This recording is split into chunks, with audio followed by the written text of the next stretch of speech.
ಇಲ್ಲ ನಿಮ್ಮ ಮುಂದೆನೇ ಮೊನ್ನೆ ಬಂದು ಹೇಳಿದ್ರಲ್ವಾ, ಅಲ್ಲೇನು ಮಾಡ್ತಾ ಇದ್ದೀರಿ ಕರ್ನಾಟಕದಲ್ಲಿ? JDSನ ಸಂಪೂರ್ಣ ನಾಶ ಮಾಡ್ತೀವಿ ಅಂತ ಹೇಳ್ತಿರಲ್ಲ. ಈಗಾಗಲೇ 10 ಜನ ಅರ್ಜಿ ಹಾಕ್ಬಿಟ್ಟವ್ರೆ, 5 ಜನ ಅರ್ಜಿ ಹಾಕ್ಬಿಟ್ಟವ್ರೆ ಅಂತ ಹೇಳ್ತಿರಲ್ಲ ಪ್ರತಿನಿತ್ಯ.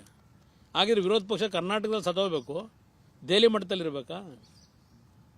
ಕರ್ನಾಟಕದಲ್ಲಿ ನೀವು ಮಾಡೋದೇನು? ವಿರೋಧ ಪಕ್ಷದ ಅವ್ರ ಬಗ್ಗೆ ಗೌರವ ಏನು ಕೊಡ್ತಾ ಇದ್ದೀರಿ? ಅದರಿಂದ ನಿಮ್ಮ ಹೇಳಿಕೆಗಳಿಗೂ ನಿಮ್ಮ ನಡವಳಿಕೆಗಳು ಏನಿದೆ, ನನಗೆ 18 ತಿಂಗಳು 2018-14 ತಿಂಗಳು ಸರ್ಕಾರ ನಡೆಸಬೇಕಾದ್ರೆ ಪಾಪ ಭಾಳ ದೊಡ್ಡ ಮಟ್ಟದಲ್ಲಿ ಗೌರವಯುತವಾಗಿ ನಾನು ನಡೆಸ್ಕೊಂಡು ನನ್ನ ರಕ್ಷಣೆ ಕೊಟ್ಟಿದ್ರಲ್ಲ, ಅದಕ್ಕೋಸ್ಕರಲೇ ಈ ಮೈತ್ರಿ ಮಾಡಿದ್ದೇವೆ. ಕರ್ನಾಟಕದಲ್ಲಿ ಈ ರೀತಿಯ ರಾಜಕಾರಣಕ್ಕೆ ಒಂದು ಅಂತಿಮ ತೆರೆ ಎಳಿಬೇಕಾಗಿದೆ ಈ ಕಾಂಗ್ರೆಸ್ನ ನಡವಳಿಕೆಗೆ. ಅದು ನಮ್ಮ ಮೂಲ ಉದ್ದೇಶ ಇದೆ.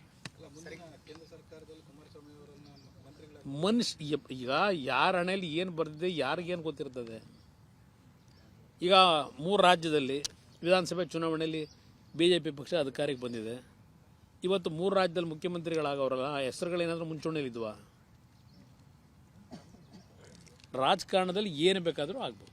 ದೇವೇಗೌಡರು ಮತ್ತೆ ಲೋಕಸಭೆ ಯಾವ್ದಾದ್ರು ಕ್ಷೇತ್ರದಲ್ಲಿ ಸ್ಪರ್ಧೆ ಮಾಡ್ತಾರೆ ಅವರೇ ಹೇಳಿದ್ದಾರೆ. ಈಗಾಗಲೇ ನಾನು ಯಾವುದೋ ಲೋಕಸಭೆಗೆ ನಿಲ್ಲ ಪ್ರಶ್ನೆ ಇಲ್ಲ, ರಾಜ್ಯಸಭೆಯಲ್ಲಿ ಇನ್ನೂ 2 ವರ್ಷದ ಅವಧಿ ಇದೆ ಅಂತಕ್ಕಂಥ ಅವರೇ ಹೇಳಿದ್ದಾರೆ. ಆದ್ದರಿಂದ ಈಗ ಅದು ಯಾವುದೋ ಆ ರೀತಿ ನಮ್ಮ ಮುಂದೆ ಆ ವಿಷಯಗಳ ಪ್ರಸ್ತಾವನೆ ಇಲ್ಲ. ಸರ್, ಇನ್ನೊಂದು ಕೊನೆಯದಾಗಿ, ಈಗ ಬಹಳಷ್ಟು ಜನ ಚರ್ಚೆ ನಡೀತಾ ಇರೋದು ಕಾಂಗ್ರೆಸ್ ಅಲ್ಲಾಗಿರ್ಬೋದು, BJP ಆಗಿರ್ಬೋದು. ಈಗ 24ರ ಚುನಾವಣೆ ನಂತರ ಅಲ್ಲಿನ ಸರ್ಕಾರದಲ್ಲಿರುವಂತಹ ಬಹಳಷ್ಟು ಜನ ಶಾಸಕರು ಬಿಟ್ಟು ಬರ್ತಾರೆ, ಆಪರೇಷನ್ ಆಗುತ್ತೆ ಅನ್ನುವಂಥ ವಿಚಾರ ದೊಡ್ಡ ಮಟ್ಟದಲ್ಲಿ ಚರ್ಚೆ ನಡೀತಿದೆ. ಆ ವಿಚಾರಕ್ಕೆ ಸಂಬಂಧಪಟ್ಟ ಹಾಗೆ ನಿಮ್ಮ ಅಭಿಪ್ರಾಯ ಸರ್? ಏನು ಬೇಕಾದರೂ ಆಗ್ಬೋದು ರಾಜ್ಯದಲ್ಲಿ. ರಾಜ್ಯ ರಾಜಕಾರಣದಲ್ಲಿ ಈಗೇನು ನೀವು ಹೇಳ್ತಾ ಇದ್ದೀರಿ, ನಾವು ಯಾರು ಎಕ್ಸ್ಪೆಕ್ಟ್ ಮಾಡೋಕ್ಕಾಗದೇ ಇರ್ತಕ್ಕಂಥ ವಾತಾವರಣ ಇದೆ. ಅಜಿತ್ ಪವಾರ್ ಅಂತ ಹೇಳಿದ್ರಿ, ಈಗ ಬಿಜೆಪಿಯ ವಿಪಕ್ಷ ನಾಯಕರು ಈಗ ಕರ್ನಾಟಕದಲ್ಲಿ ಅಜಿತ್ ಪವಾರು ಇದ್ದಾರೆ. ಇಲ್ಲ ನಿಮ್ಮ ಮುಂದೆನೇ ಮೊನ್ನೆ ಬಂದು ಹೇಳಿದ್ರಲ್ವಾ, ಅಲ್ಲೇನು ಮಾಡ್ತಾ ಇದ್ದೀರಿ ಕರ್ನಾಟಕದಲ್ಲಿ? JDSನ ಸಂಪೂರ್ಣ ನಾಶ ಮಾಡ್ತೀವಿ ಅಂತ ಹೇಳ್ತಿರಲ್ಲ. ಈಗಾಗಲೇ 10 ಜನ ಅರ್ಜಿ ಹಾಕ್ಬಿಟ್ಟವ್ರೆ, 5 ಜನ ಅರ್ಜಿ ಹಾಕ್ಬಿಟ್ಟವ್ರೆ ಅಂತ ಹೇಳ್ತಿರಲ್ಲ ಪ್ರತಿನಿತ್ಯ. ಹಾಗಿದ್ರೆ ವಿರೋಧ ಪಕ್ಷ ಕರ್ನಾಟಕದಲ್ಲಿ ಸದೋಬೇಕು, ದೆಹಲಿ ಮಟ್ಟದಲ್ಲಿರಬೇಕಾ? ಕರ್ನಾಟಕದಲ್ಲಿ ನೀವು ಮಾಡೋದೇನು? ವಿರೋಧ ಪಕ್ಷದ ಅವ್ರ ಬಗ್ಗೆ ಗೌರವ ಏನು ಕೊಡ್ತಾ ಇದ್ದೀರಿ?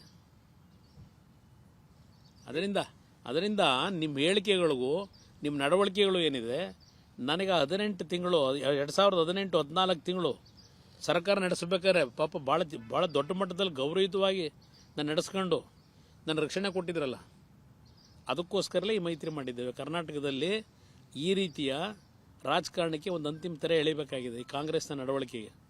ಅದು ನಮ್ಮ ಮೂಲ ಉದ್ದೇಶ ಇದೆ.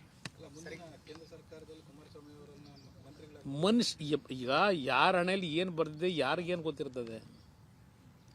ಈಗ 3 ರಾಜ್ಯದಲ್ಲಿ ವಿಧಾನಸಭೆ ಚುನಾವಣೆಯಲ್ಲಿ BJP ಪಕ್ಷ ಅಧಿಕಾರಕ್ಕೆ ಬಂದಿದೆ. ಇವತ್ತು 3 ರಾಜ್ಯದಲ್ಲಿ ಮುಖ್ಯಮಂತ್ರಿಗಳಾಗವ್ರಲ್ಲ, ಆ ಹೆಸರುಗಳೇನಾದರೂ ಮುಂಚೂಣಿಯಲ್ಲಿದ್ವಾ?